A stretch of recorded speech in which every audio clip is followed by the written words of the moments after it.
집합건물 해결사 멘토 전언진입니다. 자, 오늘은 여러분들께 두 가지 사항에 대해서 말씀드리겠습니다. 첫 번째로는 건축물의 분양에 관한 법률에 대해서 잠깐 언급을 좀 드리려고 합니다. 이 부분에 대해서는 여러분들께서 그 수분양자 여러분들이 이제 집합건물을 그 매수를 한 다음에 그 뒤에 많은 문제점이 발생했었습니다. 이게 계약서상에서 말하는 겁니다. 그래서 여러분들이 최소한 건축물의 분양에 관한 법률은 여러분들이 꼭 읽어보시고, 다음에는 여러분들이 좀 투자를 좀 하시길, 제가 바랍니다.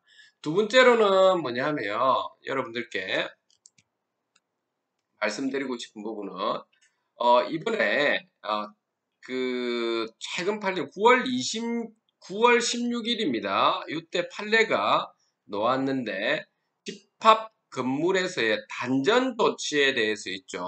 이 부분에 대해서 어떤 경우는 허용해야 되고 어떤 경우에 대해서 허용하지 않느냐에 대해서 우리가 대부분 알고는 있을 겁니다, 여러분들. 그런데 좀 더 명확하게 여기에서 다시 한 번 더 나왔습니다. 그 두 가지를 여러분들에게 좀 말씀을 좀 드릴까 합니다. 먼저 여러분들 그 건축물의 분양에 관한 법률이라고 하는 부분을 여러분들이 네이버에서 쳐보시면 나옵니다. 자, 그런데 가장 중요한 부분은 적용 범위인데 사용 승인 전에 분양 건축물입니다. 다시 말해서 준공이 되기 전에 여러분들이 분양한 수분양자 여러분들 있죠? 그 수분양자 여러분들이 한해서 이 건축물의 분양에 관한 법률을 살펴보셔야 된다 이겁니다. 이게 준공 후에 이렇게 부동산 매매 계약을 하신 분들은 이거는 아니게 됩니다. 자, 그래서 사용 승인 전 분양 건축물에 한해서 여러분들이 그런 분들 수분양자 여러분들이 한했습니다. 그래서 이 목적은 뭐냐면 수분양자를 보호하기 위해서며 그 국민 경제의 건전한 발전을 위해서다 이렇게 나와져 있을 겁니다. 자, 그 중에서 건축물의 분야에 관한 법률에서 여러분들이 꼭 봐야 될 부분은 뭐냐면 분양 방법이 나와 있습니다. 분양 방법. 그래서 제6조에 보면 있는데 분양 광고를 어떤 식으로 해야 되는지 어떤 식으로 하면 문제가 발생하는지라고 하는 부분에 대해서 나와져 있습니다. 자, 그러니까 이 부분을 여러분들이 꼭 참고하시길 바랍니다. 좀 들어가셔가지고 그 다음으로는 그 수분양자 여러분들이 또 보셔야 될 거는 전매 제한 사항도 있죠. 전매 제한 사항은 제6조의 3에 보면 있습니다. 그래서 그 부분도 여러분들이 꼭 전매를 꼭 해야 되는 사항이라고 한다면 보시길 바랍니다. 또한 계약을 취소할 수밖에 없는 상황까지 벌어지는 경우도 있죠. 제가 볼 때 특히 있죠. 이렇게 상가 같은 경우에도 뭐 특별히 이런 경우입니다. 상가에서는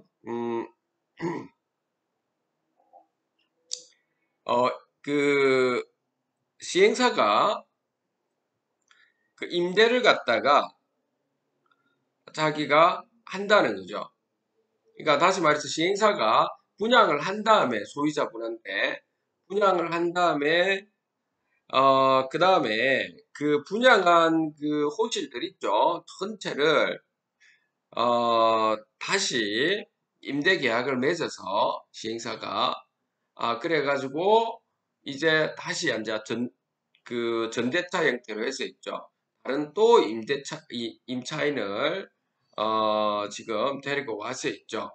이렇게 뭐 전전세 계약이든 이런 식으로 계약을 맺는 이런 형태 과정에서의 있죠. 계약 과정에서 부정한 형태가 좀 많이 발생하고요. 계약과 실무적으로는 그렇다는 겁니다.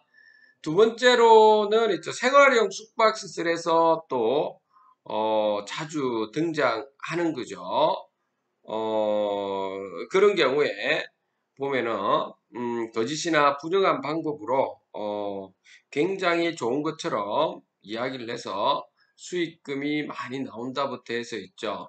그렇게 해서 어, 이게 분양 그 광고 자체를 호의를 넣어서 이렇게 지금 해서 이제 고득에서 수분양 받은 분들이 있을 겁니다. 자, 그런 경우에 안에서 계약 취소가 될 수 있는 부분이 있으니까 여러분들이 꼭 살펴보시길 바라며 그 다음에 설계 변경 부분도 자주 여러분들이 질문을 좀 하시는데 이 부분도 제 7조에 보면 있게 됩니다. 그래서 여러분들께서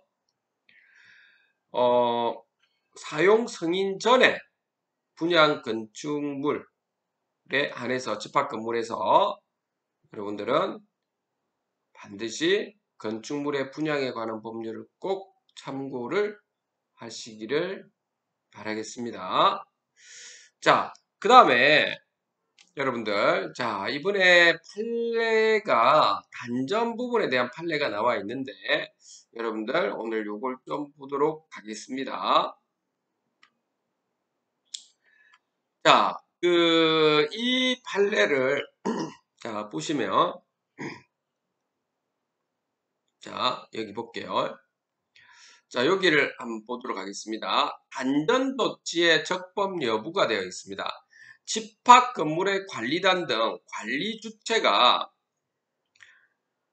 단전 조치를 하기 위해서는 법령이라든지 규약 등의 근거가 있어야 하며 단전 조치의 경위, 동기와 목적, 수단과 방법, 입주자가 있게 된 피해 정보 등 여러 사정을 종합하여 사회 통념상 허용될 만한 정도의 상당성이 있어야 한다라고 하는 것은 여러분들이 아마 인터넷상에 보면 다 아실 겁니다. 이 부분은. 그리고 여기 법령이나 법률과 시행령 이런 부분이죠. 그리고 여기에 다시 여러분들 법령과 법령에 위반되지 않는 범위 내에서 규약을 만드는 거죠. 사실은 이 규약에 여러분들이 대부분이 단전 조치가 들어가 있어야 되는 거죠. 우리 지금 법령에는 구체적으로 나와 있지는 않습니다. 그렇죠? 집합건물법 상에서는 단전 조치에 관하여 법령이나 규약 등의 근거가 없거나 규약이 무효로 밝혀진 경우는 단전 조치는 원칙적으로 위법하다라고 하는 겁니다. 다만 관리 주체나 구분 소유자 등이 규약을 유효한 것으로 믿고 규약에 따라 집합 건물을 관리하였는지 단전 조치를 하지 않으면 집합 건물의 존립과 운영에 심각한 지장을 초래하는지 구분 소유자 등을 보호할 가치가 있는지 등을 종합한다라고 하는 거죠. 종합하고 상당성을 인정할 만한 특별한 사정이 있다면 위법하지 않다는데, 자, 이 보십시오. 단전 조치는 규약이 무효로 된 경우는 단전 조치는 원칙적으로 위법하다는 겁니다. 근데 뒤에 거는 뭐죠? 지금 다시 모순을 발생하는 거죠. 여러분들. 그래서 요 뒷부분은 뭐냐 하면 특별한 사항이라 하는 건데 요거는 여러분들이 무시하셔도 되겠습니다. 그러니까 원칙적으로는 여러분들 규약의 근거가 없으면 단전 조치하면 위법이 되겠습니다. 그건 분명히 아셔야 됩니다. 자, 요 뒷부분에 대해서는 한번 요 사항을 좀 보려고 하는 겁니다. 이곳 집합 건물에 대해서 좀 사항을 여러분들이 한번 좀 보도록 합시다. 자, 여기서는 어떤 사항이냐면 지금 이런 거죠. 2008년 8월경까지 단전 조치가 있을 때까지 어떤 조치를 했는가 봅시다. 단기간 수천만 원의 관리비를 체납을 했다는 거죠. 그렇게 해서 관리비를 청구하는 소를 제기하는 등 관리비를 지급받기 위해서 오랜 기간 여러 방안을 강구하였다는 거죠. 강구해야 되죠. 이런 부분은. 누구 입장에서 관리주체는 그 의무가 있는 겁니다. 물론 관리비가 적정하냐 적정하지 않는 부분은 별도로 따져야 되는 건 맞아요. 그렇지만 이 관리비 자체에 대해서는 이제 3개월 이상 연체되면 당연히 최고 독촉장 보내고 하는 것이 관리주체가 해야 될 의무사항이기 때문에 해야 되는 거죠. 그러나 지금 뭐냐면 이런 거죠. 그런데 지금 이렇게 강구했고 그러니까 관리비 지급 청구를 했는데 근데 조정이 성립 다음에도 관리비를 지급하지 않았다는 거죠. 그러니까 이런 식으로 되면 안 되죠. 조정이 성립했는데 조정이 성립한 것도 확정 판결이 난 거거든요. 그럼에도 지급하지 않았다. 이러면 안 돼. 그러면 처음부터 그 예를 들어서 관리비가 문제가 있었다라고 하면 있죠. 관리비에 대해서 소송을 했으라니까요. 본안 소송을 해서 치고받고 하시라니까요. 하셔서 만약에 관리비가 좀 자기가 원했던 것보다도 조정해서 좀 조정이란다. 관리비가 좀 많이 나왔다 하면 그러면 다시 항소를 하고 이런 과정을 거치면 돼요. 그런데 조정을 했다는 거는 그런 확정 판결이 된 거잖아요. 그럼에도 불구하고 체납 관리비, 미납 관리자 입장에서는 이행하지 않았다는 거죠. 이래 되면 안 되는 거죠. 이게 이런 게 지금 문제가 되는 겁니다. 자, 이런 부분은. 자, 그렇게 해서, 자, 지금 이러한 이 관리 주체 입장에서는 건물 전체에 이 전기료도 납부하지 못하는 이런 상황까지 벌어졌다라고 이렇게 당연히 그렇게 할 수밖에 없죠. 관리 주체 입장에서는. 그리고 난 다음에 예고서도 보내고 이렇게 했다는 겁니다. 보냈고 여기 또 보시면 그 예고서도 다 보내대놨죠. 그리고 나서 여기 보면 구분 소유자들과 입주민들의 공동 이익을 보기 단전 조치를 했다는 겁니다. 그 다음에 또 보시죠. 여기 또 뭐냐면 이런 부분이 또 있죠. 그 혹시 또 모르니까 여기 보시면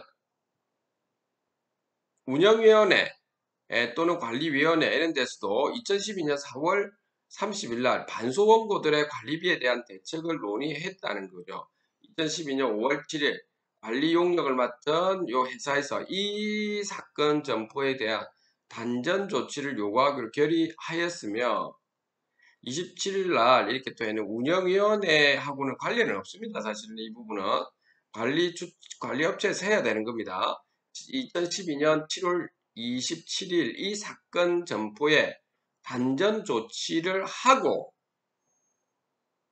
구분 소유자들에게 협조를 요청하기로 결의하였다라고 또 되어져 있습니다. 그래서 76% 동의 또 정도의 이게 동의를 받았다라고 좀 되어져 있네요. 그렇죠? 이 부분에 대해서. 근데 이 부분에 대해서는 있죠. 굳이 이렇게 동의를 받고 해야 되느냐라고 하는 부분은 조금 아닌 것 같습니다.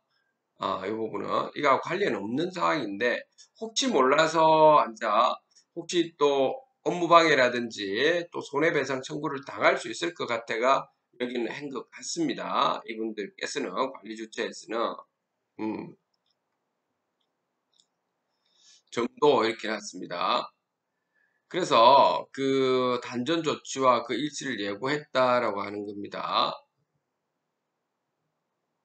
그래서 여기 보시면 관리규약이 관리단 집회의 결의 요건을 갖추지 못하여 무효이나 구분 소유자들의 관리규약이 제정된 때부터 이 사건 소송이 이르기까지 그 효력에 대해 의문점을 제기하지 않고 유한 관리규약으로 인식하였다. 반소 피고는 관리규약 규칙하에 이 사건의 건물을 관리하였다. 이렇게 해놨죠. 근데 좀 이거는 크게 중요한 것 같지는 않죠. 이거는 아까 관리규약이 무효면은 그거는 단절하면 안 되는 거는 맞아요.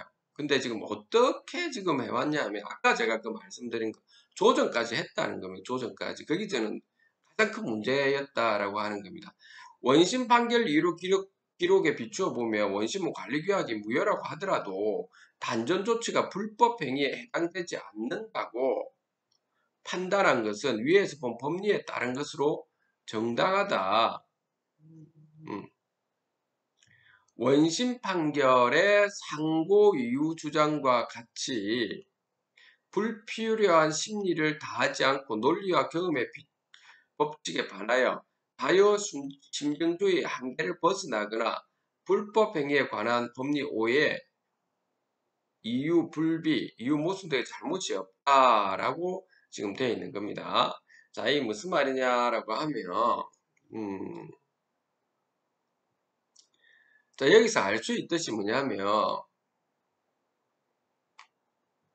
이 관리규약이 일단은 있죠. 존재했다는 거, 관리규약이. 관리규약이 존재했고, 이 또 하나는 뭐죠? 관리규약과 또 하나는 아까 전에 조정까지 했다고 했잖아요. 조정까지 했는데도 조정까지 합의를 했다는 합의를 했다는 거죠. 그런데도 관리비를 안 내고 전혀 안 주고 좀 이거는 좀 문제가 있지 않아요, 여러분들? 여러분들 어떻게 생각합니까? 그러니까 그렇게 해서는 안 된다라고 하는 겁니다. 그리고 또 하나는 여러분들이 또 말씀드리고 싶은 부분은 있는데 여기서 여러분들께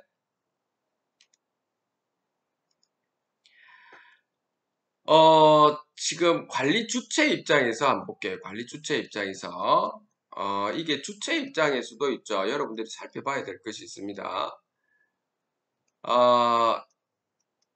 이게 일단 관리규약이 존재하는지 존재하지 않는지 적법한 관리규약이냐 이겁니다.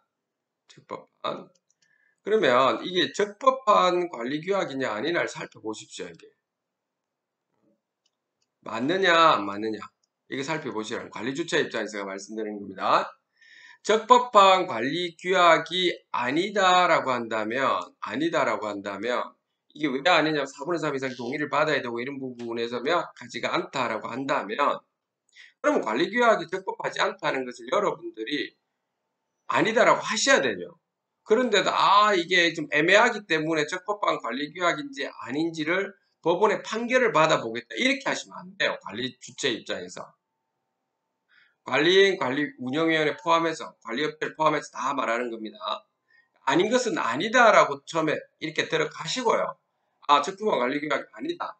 그런데도 우리 관리비는 받아야 된다. 그렇게 한다면 관리비 소송을 해라니까요. 관리비 소송을 해라니까요. 관리비 청구 소송 들어가면 되죠. 그죠? 그죠? 관리비 청구 소송을 들어가고요. 그러면은 단전 조치는 한다 안 한다? 청구 소송을 하면서 단전 조치를 한다 안 한다? 안 하고요. 하지 마시고 여러분들 주체 입장에서 그냥 관리비 청구 조치를 하면 나중에 이래 청구를 막 해서 여러분들이 상대편에서 상소를 하든 뭐든 그럼 계속 가시라니까요. 계속 가셔가지고 차후에 여러분들 입장에서 승소를 했다든지 또는 조정이 되었다. 마무리되고 나면 뭐 하시라는 겁니까? 아시잖아요. 채권 추심 들어가면 되잖아요. 채권 추심. 강제 집행부터 해서 채권 추심 들어가면 되잖아요. 여기에 뭐가 들어가 있습니까, 여러분들? 당연히 관리비에 연체료 들어가 있죠. 연체료. 지금까지 안 낸 거. 연체료 들어가 있죠. 그래서 연체료가 존재하는 거죠. 연체료. 연체료는 위약벌이잖아요. 위약벌. 또 뭐 있습니까? 소송 과정에서의 또 법정 이자 있잖아요. 그러니까 이렇게 여러분들이 그냥 진행하시면 된다고요. 그러니까 제가 어떤 말을 해주고 싶으냐면 관리 주체 입장에서도 있죠. 여러분들이 이렇게 너무 이렇게 하면 될 일을 이렇게 안 하고 너무 이렇게 뭐라 해야 될까요? 특정한 그 소유자나 입점주분을 상대로 해가지고 그냥 그 무대포로 있죠. 이렇게 단절을 해버린다든지 이래버리면 안 된다는 거죠. 물론 적법하게 되어 있으면 상관없다는 겁니다. 그렇지만 단전은 최우수단이기 때문에 그렇다고 하더라도 하면 안 된다는 거죠. 그렇다고 하더라도 바로 해서는 안 된다는 사실을 여러분들 제가 늘 말씀을 예전부터 드렸습니다. 자, 여러분들 분노라고 하는 것도 아실 그 분노라고 하는 것도 크게 우리가 이게 단계를 좀 거쳐줘야 되는데 뭐냐면은 어떤 현상을 갖다가 일단은 사실을 갖다가 일단 현상이나 사실을 갖다가 이 파악했을 거잖아요. 이 파악하고 난 다음에 그 다음 단계에 못 들어갑니까 우리가? 그쵸? 이 사실과 현상을 보고 그리고 최고 독촉장 보내고 그리고 가서도 말씀드리고 분할 납부할 수 있도록 이렇게 말씀드려서 코로나 사태니까 힘들 수도 있으니까 이렇게 말씀을 꼭 드려가지고도 했는데 안 되면은 어떻게 해야 됩니까? 그쵸? 그렇게 되면은 어쩔 수 없다라고 하는 거죠. 왜냐하면 관리 주체 입장에서도 뭘 해야 됩니까? 자기가 해야 될 그 의무가 있으니까요. 그래서 어쩔 수 없어. 이게 동의라고 하거든. 동의를 앉아. 이제 이런 사실관계에서 어쩔 수 없는 상황이 벌어졌으면 여러분들이 의무사항으로 동의를 받아서 그렇게 해서 관리비 청구를 들어가시라니까요. 아셨습니까? 그렇게 해서 이렇게 가시면 된다고요. 단전을 들어가고 이렇게 되었다라고 하는 거는 이게 최악의 상황이고 별 도움이 안 된다는 겁니다. 이게 관리 주체 입장에서도 별 도움이 안 되니까요. 요 부분은 여러분들이 꼭 여러분들 명심하시고 이렇게 가셔야 됩니다. 자, 두 번째 또 말씀을 드리겠습니다. 자, 요거는 독특한 사항이라고 했죠. 아까 두 가지 사항이었습니다. 두 가지 사항이었죠. 그래서 그 조정에서 합의를 봤는데 한 거는 제가 봐도 이게 좀 말이 안 되는 상황이라서 자, 그 다음에 이게 관리비를 갖다가 미납 관리자에 대해서 제가 말씀드리겠습니다. 체납 관리자랄까요? 체납 관리자 입장에서 체납 관리자 입장에서 이 체납 관리자 그러니까 관리비를 못 낸 분들 뭐 공실 소유자일 수도 있고요. 또는 뭐 임차인일 수도 있겠죠. 자, 이분들 여러분들께 말씀드리고 싶은 부분은 관리비를 못 낸 이유가 크게 여러분들 두 가지가 있습니다. 보통 여러분들 체납한 호실에 있는 소유자나 임차인 분들은 딱 제가 지금까지 경험을 다 보면 첫 번째로는 뭐냐 하면 정말 경제적으로 너무 힘들어서 그런 경우 있습니다. 코로나 사태라든지 뭐 이런 여러 가지로 해서 영업이 도저히 안 되고 해가지고 관리비도 못 낼 지경이 되어버린 거 이런 경우가 있고요. 두 번째로는 뭐냐 하면 아니 관리비가 적정하지 않다라고 해서 관리비에 대한 적정성을 갖다가 지금 따지고 난 다음에 내가 주겠다. 너무 뻥 튀겨져 있다. 과도한 관리비다. 한마디로 뻥 튀겨져 있다. 크게 이렇게 두 가지로 나뉜다고요. 보통 보면. 경제적으로 너무 힘들어서 그렇다 하시는 부분 그렇게 많지는 않았던 것 같고요. 근데 만약 이런 경우라고 한다면 경제적으로 너무 힘들어서 그렇다 하면 미리 여러분들이 관리사무소에 가셔가지고 관리소장님한테 말씀드려서 이런 형편을 말씀하세요. 형편을 말씀드리고, 그리고 분할로 이렇게 내가 납부를 하겠다라고 이렇게 말씀하시라는 겁니다. 분할로 조금이라도 좀 그런 방향을 여러분들이 잡아보시고, 두 번째로는 이게 과도한 관리비 때문에 그렇다라고 한다면, 그렇다고 해서 안 내면 안 되는 거잖아요. 그렇지 않나요? 과도한 관리비인데 바로 안 내면 되겠습니까? 여러분들? 어? 그렇다면 여러분 두 가지가 있는데 요 부분에서도 보통 보면 과도한 관리비인데 만약에 이게 경매라든지 공매로 이렇게 낙찰받은 분들에 한해서 말합니다. 이 낙찰받은 분들에 한해서는 이 한해서는 있죠. 그 과거에 과도한 관리비가 있다면 요건 어떻게 됩니까? 그렇죠? 관리비에 대한 뭐죠? 소송으로 따지는 것이 바람직합니다. 이렇게 가는 것이 바람직합니다. 거의 많이 여러분들 소송 비용보다도 오히려 좀 많이 감액이 될 겁니다. 정말 과도하다면 말하는 겁니다. 이 과도한 관리비가 돼 있다. 뭐 예를 들어서 관리규약도 제대로 안 갖춰져 있고 운영위원회도 제대로 안 돼 있고 공용 수익금을 마음대로 자기들이 사용하고 있고 뭐 이런 여러 가지 부분이 있죠. 평당 관리비도 엄청 높고 이런 경우는 이렇게 관리비 소송 하시라는 겁니다. 바로 하시면 되고요. 그게 아니고 과도한 관리비가 이게 처음부터 수분양을 했는데 또는 임차인이었는데 지금까지 가만히 있다가 있죠. 갑자기 뭐 어느 순간에 이게 뭐 관리비를 갖다가 문제가 있다 이런 분들이 있다고요. 관리비에 좀 문제가 있다라고 이렇게 이제 어떤 지점에서 이제 촉발이 된 경우가 있다고요. 여러분들 중에서. 자, 그렇다면 이 관리비가 문제가 있다라고 촉발이 됐다라고 한다면 그때는 여러분들이 하셔야 될 부분은 뭐죠? 처음에 그렇죠? 여러분들이 내용 증명서 바로 보내지 말고요. 관리비 문제가 있는 경우라면 여러분들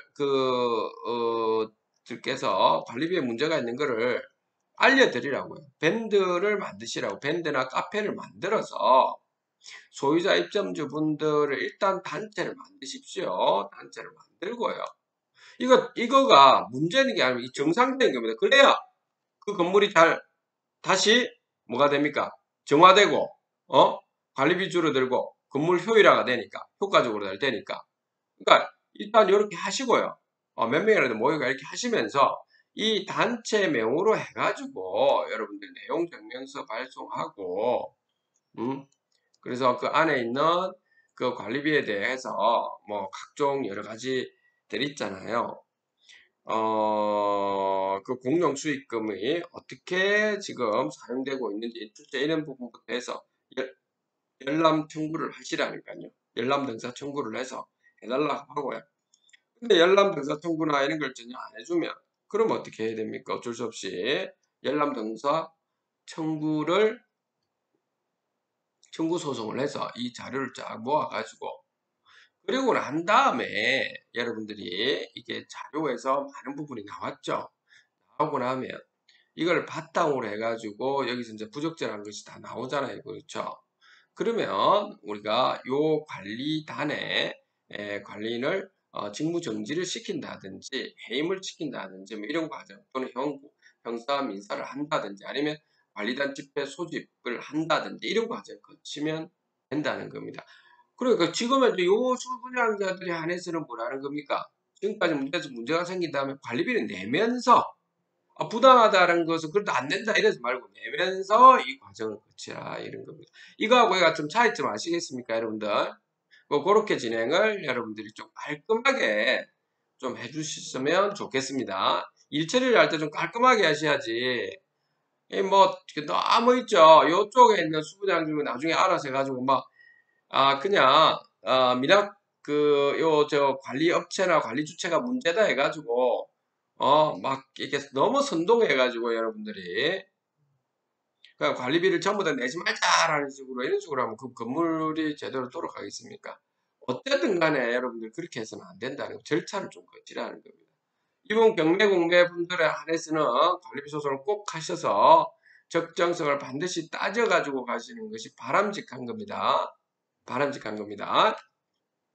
자, 여기까지 됐습니까? 자, 그래서 오늘은 여러분들께 이 정도 여러분들께 말씀을 좀 드리도록 하겠습니다. 제가 오늘 여기까지 하고요. 제가 내일쯤에 다시 이거 말고 개인적으로 얼굴을 비춰서 이번에 좀 여러 가지 사건들이 있었던 거를 몇 가지를 또 전국에서 발생한 사건들을 좀 말씀을 드릴 겁니다. 자, 오늘 여러분들께 여기까지 여러분들 말씀드리겠습니다. 자, 집합건물 해결사 멘토 전언진이었습니다. 감사합니다.